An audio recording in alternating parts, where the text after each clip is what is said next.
নমস্কার, লেখাপড়ায় তোমাদের সকলে স্বাগত।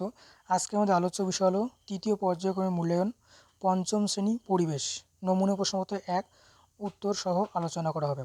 তা তোমাদের সিলেবাস অনুযায়ী প্রশ্নের মান থাকবে কি, টোটাল থাকবে কি 50 নম্বরের মধ্যে, সময় থাকবে 1 ঘন্টা 30 মিনিট, যেগুলো খুবই ভেরি ইম্পর্টেন্ট। তো চলো শুরু। তো দেখো, এখানে বলা আছে ঠিক উত্তরটি নির্বাচন করো। এখানে দেখো প্রতিটি প্রশ্নের মান 1, এখানে 6টি প্রশ্ন আছে, 6 নম্বর আছে। তো দেখো ক নম্বর বলছে নরম কাণ্ডের গাছ হলো কলা, নারিকেল, শাল, বট। উত্তর কলা। খ কলকাতায় রিক্সা আসে 1900 সালে, 1911 সালে, 1902 সালে নাকি 1914 সালে। উত্তর হবে কি 1900 সালে। গ জেলির শিশিতে ভারত সরকারের দেওয়া ISI FPO নাকি আখ মার্কা নাকি সিল্ক মার্কা ছাপ থাকে। উত্তর FPO। ঘ নম্বর আয়লা হয়েছিল 2003 সালে, 2004 সালে, 2009 সালে, 2010 সালে। উত্তর হবে 2004 সালে। নম্বর ঝালং জলবিদ্যুৎ কেন্দ্রটি যে নদীর জলস্রোতের শক্তিতে চলে তা হলো মহানন্দা, জলঢাকা, জলঙ্গি, গোদাবরী। উত্তর জলঢাকা। নম্বর চাঁদ পৃথিবীর চারপাশে ঘুরে আসে 28 দিন 16 ঘন্টায়, 26 দিন 10 ঘন্টায়, 29 দিন 12 ঘন্টায় নাকি 30 দিনে। উত্তর হবে কি 29 দিন 12 ঘন্টায়। এটা ছিল কি প্রথম কি 1 নম্বরের 6টি প্রশ্নের উত্তর, যেগুলো কি MCQ। এরপরে দেখো 2 নম্বরে যেটা তোমাদের থাকবে আর কি, এখানে বলছে কি বলছে দেখো, যে নিচের বাক্যগুলি সত্য হলে ঠিক এবং মিথ্যা হলে ভুল লেখো। এখানেও দেখো প্রতিটি প্রশ্নের মান 1 থাকবে, 6টা প্রশ্ন থাকবে, ঠিক আছে। ক নম্বর জলপাইগুড়ি গরুমারা জঙ্গলে এক শৃঙ্গ গন্ডার দেখা যায়। উত্তর ঠিক।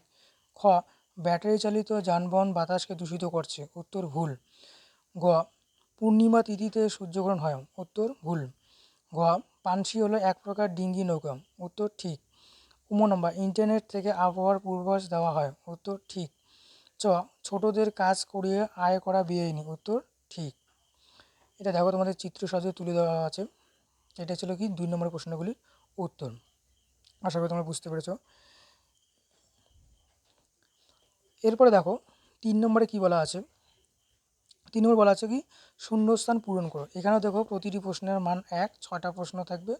6 নম্বর ক নম্বর ড্যাশ বছর বয়স পর্যন্ত লেখাপড়া করা তোমার অধিকার, তাতে বাধা দেওয়া বেআইনি। তাহলে উত্তর হবে কি 14 বছর। খ নম্বর একই স্থানে জোয়ার ও ভাটার মধ্যে সময়ের পার্থক্য ড্যাশ।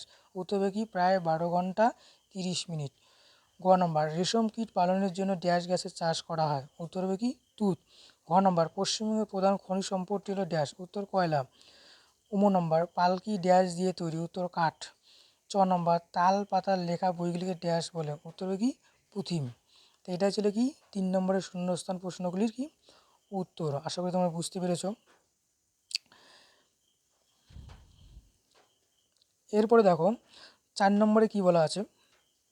4 নম্বরে যেটা তোমাদের থাকবে আর কি সিলেবাস অনুযায়ী, তো এই একটি বাক্যে উত্তর দাও। এখানে থাকবে কি 6টি প্রশ্ন থাকবে, প্রতিটি প্রশ্নের মান 1 থাকবে কিন্তু, ঠিক আছে। 6 নম্বর থাকবে টোটাল। দেখো ক নম্বরে বলছে দুটি অপলুপ্ত পাখির নাম লেখো। উত্তর কি ডোডো, শকুন। খ নম্বর আজ থেকে কত বছর আগে সূর্যের জন্ম হয়েছে। উত্তর প্রায় 450 কোটি বছর আগে। গ মেয়েদের বয়স কত বছরের কম হলে তাদের বিয়ে দেওয়া বেআইনি। উত্তর 18 বছর।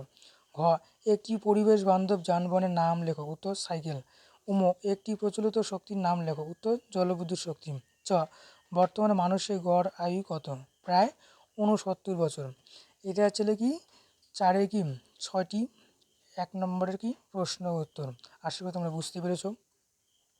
এবার দেখো 5 নম্বরে যেটা তোমাদের থাকবে কি যে 2টি বা 3টি বাক্যে উত্তর দাও।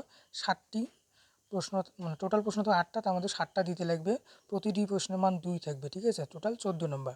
ক নম্বর থেকে বলছে কি সূর্যগ্রহণ দেখতে বিশেষ চশমা লাগে কেন। উত্তর হবে কি যে খালি চোখে সূর্যগ্রহণ দেখলে চোখের ক্ষতি হতে পারে।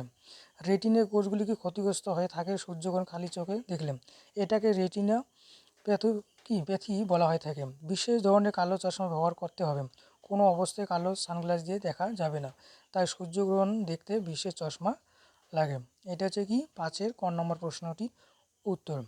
আশা করি তোমরা বুঝতে পেরেছো। এরপরে দেখো খ নম্বরে কি বলা আছে হরপা বান কাকে বলে। উত্তর কি উচ্চ পার্বত্য অঞ্চলে অত্যধিক বৃষ্টি বা হিমবাহ সৃষ্ট হ্রদের জলে আচমকা বাঁধ ফেটে বন্যার সৃষ্টি হলে তাকে হরপা বান বলে।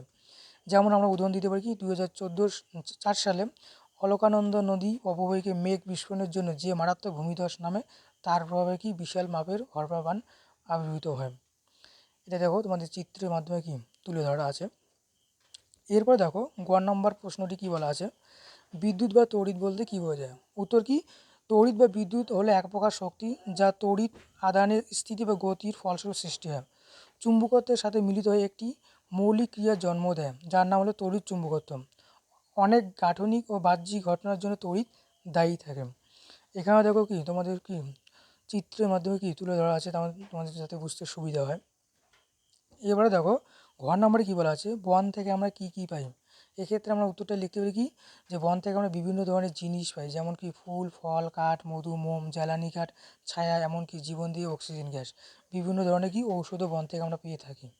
এটা হচ্ছে কি ঘর নম্বর প্রশ্নটির উত্তর। এরপর দেখো নম্বরে কি বলা আছে, যে সাবওয়ে কি? উত্তর কি, রাস্তা বা রেলপথের নিচে যে সুড়ঙ্গ দিয়ে পথযাত্রী, সাইকেল বা প্রাণী চলাচল করে সেটি সাবওয়ে হিসেবে পরিচিত।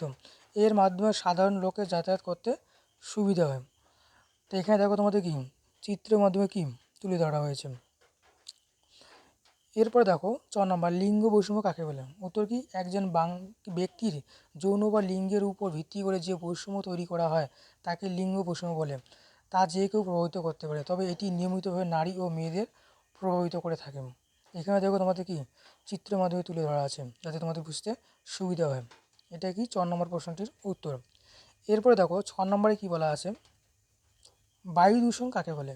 উত্তর কি, বায়ুমণ্ডলের মধ্যে যখন দূষিত ধোঁয়া, গ্যাস, গন্ধ, বাষ্প প্রভৃতি অনিষ্টকর উপাদানের সমাবেশ ঘটে এবং যার ফলে মানুষ, জীবজন্তু ও উদ্ভিদ জগতে ক্ষতি সাধিত হয়, তখন তাকে বায়ু দূষণ বলে। এখানে দেখো চিত্রের মধ্যে তুলে ধরা আছে, সাধারণত কি শহর অঞ্চলে কি এই বায়ু দূষণটা কি বেশি ঘটে, কিন্তু তার কারণ এখানে কি বিভিন্ন ধরনের জলযান এবং কলকারখানা থাকে, যার ফলে। বর্গীজ নম্বরে দেখো কি বলছে, অপ্রচলিত শক্তি ব্যবহারের দুটি সুবিধা লেখো। এক্ষেত্রে আমরা কি উত্তর লিখব কি, যে অপ্রচলিত শক্তি ব্যবহারের দুটি সুবিধা হলো, এক নম্বর লিখব কি, অপ্রচলিত শক্তি ব্যবহারে পরিবেশ দূষিত হয় না। দুই নম্বর কি, ক্ষুদ্রাকারে ব্যবহার করা যায় বলে প্রচুর মূলধনেরও কি প্রয়োজন হয় না। এটা হচ্ছে কি বর্গীজ নম্বরটি প্রশ্নের উত্তর। এরপরে দেখো 6 নম্বরে যেটা তোমাদের থাকবে আর কি সিলেবাস অনুযায়ী, নিচের বিষয়গুলি সম্পর্কে 5 থেকে 6টি বাক্যে উত্তর দাও। এখানে টোটাল 5টা প্রশ্ন থাকবে, তার মধ্যে তোমাদের 4টে দিতে লাগবে, প্রতিটি প্রশ্নের মান থাকবে কিন্তু 3। তো দেখো ক নম্বর বলছে, অ্যাসিড বৃষ্টির প্রভাবগুলি লেখো। উত্তর কী লিখবো, অ্যাসিড বৃষ্টির প্রভাবগুলি নিম্নরূপ। 1 নম্বরে, মাটির উৎপাদন ক্ষমতা হ্রাস পায়, অ্যাসিড বৃষ্টির ফলে মাটির অম্লত্ব বৃদ্ধি পায়, ফলে বিভিন্ন ধরনের শাকসবজি, আলু ও মটর জাতীয় শস্যের কি উৎপাদন ব্যাহত হয়। 2, এই অ্যাসিড বৃষ্টি গাছপালার পাতা হলুদ করে ফেলে। 3, মানুষের ত্বক ও কোষের ক্ষতি করে। এবং 4, মার্বেলের তৈরি মূর্তি, স্মারক, অট্টালিকা, প্রাসাদ প্রভৃতি ধ্বংস করে। খ নম্বর, শিশুদের কয়েকটি অধিকারের কথা উল্লেখ করো। উত্তর লিখব কি, যে শিশুদের কয়েকটি অধিকার হলো, 1 নম্বর বেঁচে থাকার অধিকার, 2 খাদ্য ও পানীয় জল পাওয়ার অধিকার, 3 স্বাস্থ্য ভালো রাখা, অসুখ হলে চিকিৎসা পাওয়ার অধিকার, 4 নম্বর অবৈতনিক ও বাধ্যতামূলক শিক্ষা লাভ, 5 নম্বর নিজের নাম পরিচয় জানা ও প্রকাশ করার অধিকার, 6 নম্বর নিজের মত প্রকাশ ও আলোচনার স্বাধীনতা, 7 নম্বরে যেটা আছে কি মারধর বা মানসিক পীড়ন থেকে কি সুরক্ষা। এটা হচ্ছে কি খ নম্বর প্রশ্নটির উত্তর। এরপরে দেখো তোমাদের গ নম্বর প্রশ্নটি বা বাকি যে 3টে প্রশ্ন থাকে আর কি। গ নম্বর দেখো কী বলছে, সূর্যগ্রহণ চন্দ্রগ্রহণের মধ্যে পার্থক্য লেখো। ঘ, বন থেকে আমরা কীভাবে অর্থনৈতিক সুবিধা পাই। বিভিন্ন যানবাহনের মাধ্যমে স্থানীয় পরিবেশ সম্পর্কে কীভাবে ক্ষতিগ্রস্ত হয়। এই 3টে যে প্রশ্ন আছে আর কি, উত্তর আমি এই কোণে দিইনি। এই 3টে উত্তর দিলে তোমার ভিডিওটি কি অত্যন্ত বড় হয়ে যাবে, যার জন্য আমি দিইনি। তোমরা কি পাঠ্য বইয়ের থেকে কিন্তু খুঁজে নিয়ে কিন্তু লিখতে পারবে, ঠিক আছে? ওইখানে সুন্দর করে দেওয়া আছে। তা আশা করি কি সম্পূর্ণ ভিডিওটি কি তোমাদের কি ভালো লেগেছে। যদি ভালো লেগে থাকে অবশ্যই তোমাকে লাইক, শেয়ার এবং কি কমেন্ট এবং অবশ্যই কি সাবস্ক্রাইব করবেন, যাতে তোমরা কি এইরকম নতুন নতুন কি সুন্দর ভিডিও পেতে পারো। এবং ভিডিওটি শেষ পর্যন্ত দেখার জন্য ধন্যবাদ।